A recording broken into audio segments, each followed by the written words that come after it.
Aujourd'hui, je vais te donner les 3 raisons pourquoi tu restes dans tes angoisses et dans ton anxiété. Alors reste bien sur cette vidéo, c'est important. Je vais te raconter une histoire qui est la mienne et tu vas sûrement te reconnaître dans cette histoire.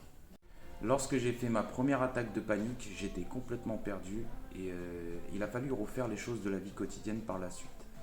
Donc l'une des premières choses que j'ai fait où j'ai eu vraiment peur, et là tu vas te reconnaître, c'est d'aller au magasin. Donc avant d'aller au magasin, j'ai pensé à une multitude de choses, je me suis fait une multitude de scénarios dans ma tête.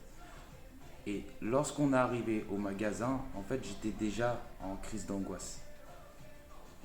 On est rentré dans le magasin avec ma copine et j'ai cherché, ah, tiens, là il y a les toilettes.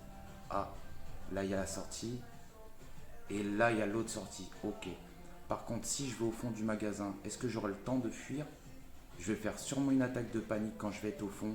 Je vais avoir tel et tel symptôme, etc., etc. Et en fait, c'est des pensées qui fusaient comme ça dans ma tête. C'était vraiment, il y en avait tellement que mon corps, mon mental a dit à mon corps, il y a un problème.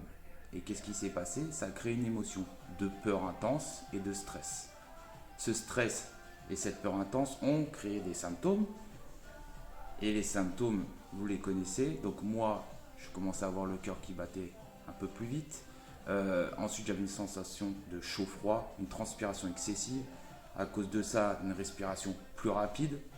Cette respiration plus rapide a créé justement la tête qui tourne, hein.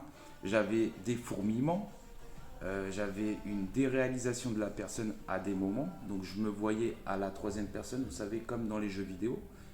Et en fait, les 3 raisons qui font que vous restez dans cet état d'anxiété et d'angoisse, et de crise d'angoisse, de crise de panique, tout ça, c'est qu'en fait, vous pensez. Ensuite, avec ces pensées négatives, alors qu'il n'y a pas de danger, vous créez des émotions, donc une émotion de peur intense et de stress. Ces émotions vont créer des symptômes, et ces symptômes vont recréer des pensées. Et en fait, il faut casser ce cercle vicieux. Sauf que moi, à ce moment-là, c'était compliqué. C'était très compliqué pour moi. Du coup, on est arrivé en caisse. Donc là, j'étais à mon maximum, hein. Je ne pouvais pas faire mieux. On était à la file d'attente, il y avait trop de monde. J'ai regardé ma copine, je lui ai dit, il faut que je sorte. Et lorsque je suis sorti, tout est redescendu. Malgré que je n'étais pas chez moi dans ma zone de confort, c'était beaucoup mieux que d'être dans le magasin. Tout ça pour vous dire qu'au jour d'aujourd'hui, que je sois dans une file d'attente de 2 mètres ou de 100 mètres de long, ça ne changera rien au stress ou à la peur que je peux avoir. Parce que je n'ai plus ce stress et je n'ai plus cette peur. J'ai réussi à casser ce cercle vicieux qui est l'agoraphobie, qui est d'avoir peur de ces symptômes. Et j'essaie, à travers mes vidéos, de montrer aux gens qu'il est possible de s'en sortir.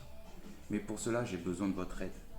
Donc votre aide, ça va être juste de vous abonner et de partager à un maximum de personnes qui sont aussi peut-être susceptibles d'avoir des attaques de panique, des crises d'angoisse, tout ça. C'est très important pour que je puisse enfin les aider.